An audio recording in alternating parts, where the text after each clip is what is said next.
같은 사실관계에 동일한 완전 똑같은 사건은 없습니다. 자, 그러면 이거는 어느 게 정답이냐라는 것으로 봤을 때 바뀐 판례가 정답이 되는 거예요.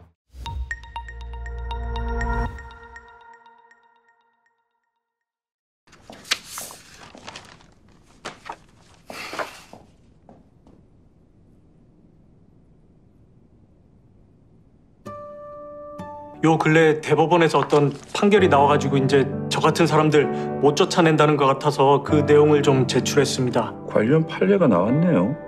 본부 대리, 알고 계셨어요? 네. 이러면 지금 청구 원인으로는 피고에게 인도 의무가 있다고 보기가 좀 어려울 것 같은데요. 본부 대리, 어떻게 검토 좀 해보셨어요? 저희도 검토를 좀 해보고 다음 기일까지 취하하거나 반박 서면 제출하도록 하겠습니다. 네, 그렇게 하시죠. 근데 보니까 이 취하 쪽으로 검토해 보시는 게 좋을 것 같아 보이긴 하네요. 의뢰인과 상의해 보겠습니다.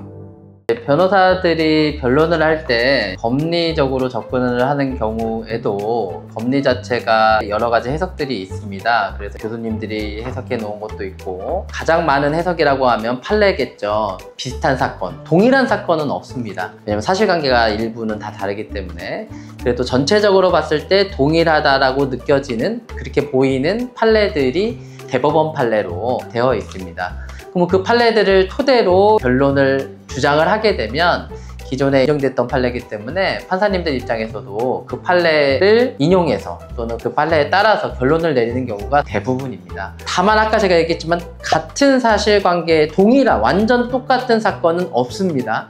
없기 때문에 그 비슷한 사례를 찾아가지고 주장을 하는 건데요. 자, 판례도 대법관님들의 일치된 의견으로 정립이 된 겁니다. 다만 우리 들어보셨죠? 전원합의체 판결로 기존의 판례가 몇십 년 만에, 몇 년 만에 변경된다라는 경우도 아마 기사글로 들어보셨을 겁니다.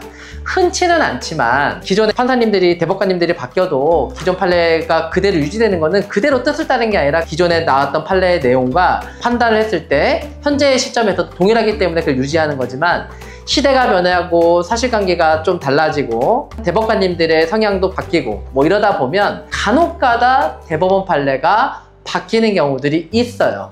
자, 그러면 이거는 어느 게 정답이냐라는 것으로 봤을 때 바뀐 판례가 정답이 되는 거예요.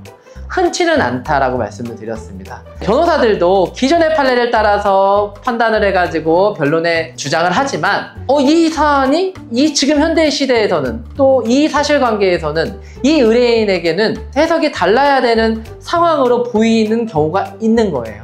예전에는 다른 판단을 했지만 지금은 이 판단을 하는 게 맞다라고 하면 전원합의체로 판례가 변경되는 경우들이 있습니다. 그저께도 기한이익 상실과 관련된 대법원 판례가 변경이 됐습니다. 그래서 이런 변호사들이 그런 문제의식을 가지고 있고 그거를 고수해도 되냐, 그 판단이 맞다라고 하면 의뢰인들을 설득하고 의뢰인들의 설명을 해서 의뢰인들의 권리를 보장하는 측면에서 기존 판례와 다른 주장을 하는 경우도 있고, 그 주장이 인정이 되게 되면 나중에 대법원에서 판례가 변경되는, 정말 몇 안 되는 판례 변경에 변호를 한 변호사로서도 인정을 받을 수 있을 겁니다. 다만 그거는 쉽지는 않겠죠. 그래도 그런 변호사가 되기 위해서 지금도 수많은 변호사들이 같은 사안이 아닌 모든 사실관계가 다른 사건을 분석하고 검토하고 주장하고 있는 상황입니다. 이상입니다.